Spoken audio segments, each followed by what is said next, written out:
But you say I'm just a box. Oh, you say I'm just a box. Just a box. Day 3. Don't look at my intense eyes. Look at the book. The book. I said, don't look at my eyes. Seriously. Welcome to day 3 of Just a Box. Today we're going to be exploring some of the parts of speech, some of the punctuation. We're going to be looking at how the story fits together. So we're going to start off with some punctuation in the story. Now, it's really important that you read the punctuation. Is it important that you know when to stop for a period? Yeah. If you didn't know when to stop for a period, you might make some pretty interesting sentences. Sometimes I have to say to my kids in class, "Whoa! That didn't make any sense. You just blew through the period." And they're like, "What are you talking about, Mr. Crow?" Anyway, I've got some sentences here, and I wonder if you notice anything about these sentences. I'll read it for you, and then you can see what you notice. A man at the dump had a big box. "Can we have that box?" the kids asked. "Yes, it is just a box," the man said.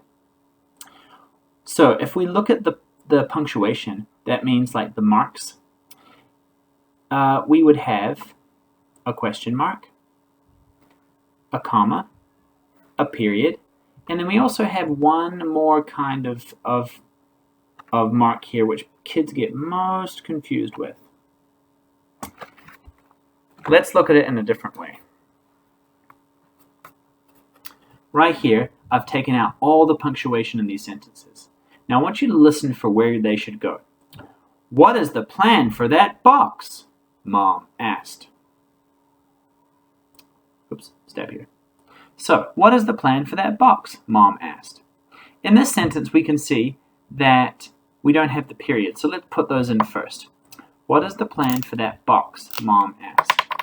Well, you can see that a period would go, oh my goodness, can I do this? Put it in the right place. Oh, that's amazing. Right here at the end of the sentence. Because she's asking a question here. What is the plan for that box?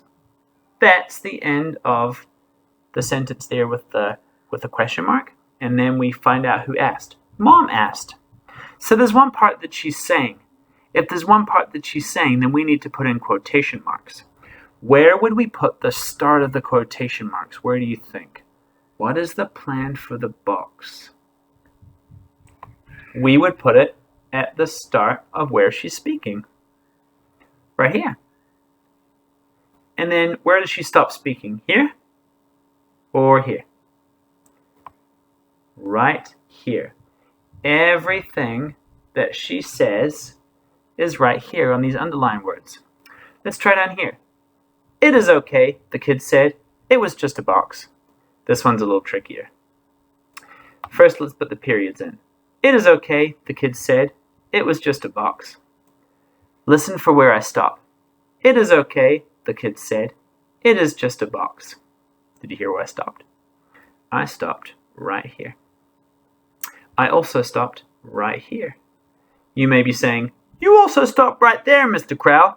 Nuh-uh, no I didn't. I paused. So what do we put for a pause? Thinking, thinking, scanning, thinking, thinking. Give me some time to think. We put a comma. So I need to put a comma right there. Oh, I'll make it really obvious. There's a comma. And here's some obvious periods. Obvious periods. But there are also more. Someone is speaking, so we need to put in something else. "It is okay," the kids said. What did they say? They said, "It is okay." So we need to put in beginning quotation marks, ending quotation marks. This is what they said. "It was just a box." Oh, they've said more. So now we need to put beginning and ending, because this is also what they said. Let's go back to the text and see if that was correct. Probably at the end. It was at the end. Looks just the same. Let's try one more. What is that up there? Oh yeah, that's right. Let's take a look here. "Can we have that box?" the kids asked. "Yes, it is just a box." Now this is different because now I've got two people talking. Let's put in the periods first. Can we have that box? Period? No. The kids asked? Period. Yes, it is just a box. Period. Got them. Where do we put the... Is there anything else we need to put? Can we have that box? The kids asked. What's that you say? What's that, children? I can hear you. I can hear you speaking. And if you're not speaking, then I can't hear you speaking.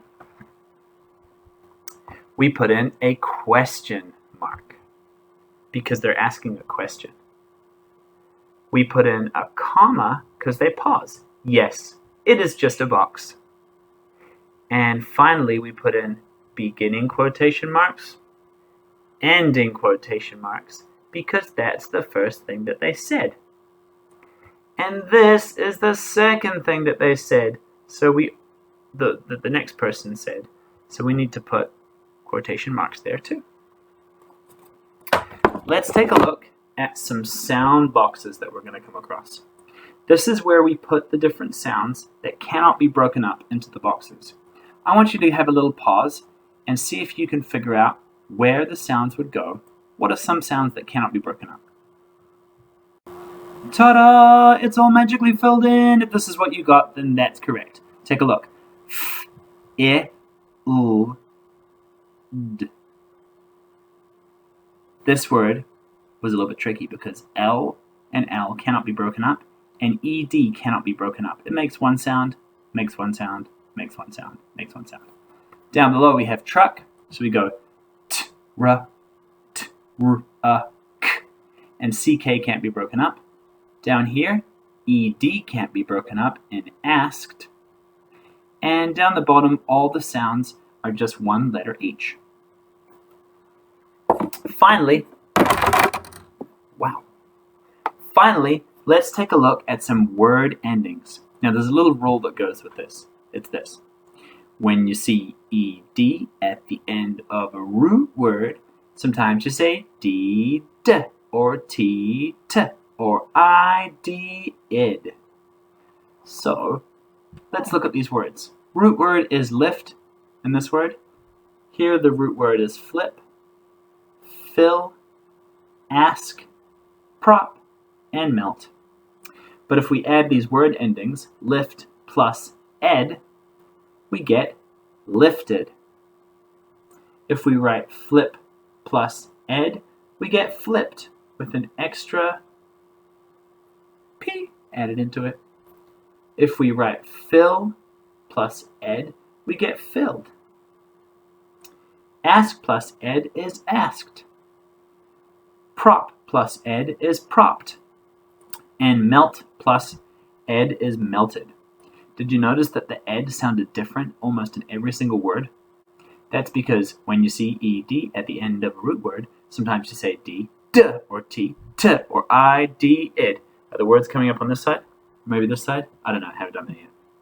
I'll do it later. Okay, so what I want you to see here is how we can break up those different sounds into d, t, or id. Okay, we have lifted, flipped, filled, asked, propped, and melted. And you can see these all make different sounds at the end of them. So I've underlined ed. Let's see what lifted sounds like. Lifted, lifted. Is it t, d, or id at the end? Lifted. Oh, it's it. Flipped, flipped. What does the ending sound like? What did you say? I say it sounds like a T. Filled. Filled. D. Easy. Maybe not easy. It's tricky to hear. Asked. What do you hear? Say it to yourself. Asked. Asked.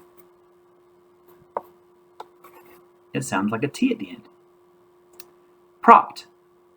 Propped. What do you think it sounds like? Sounds like a T.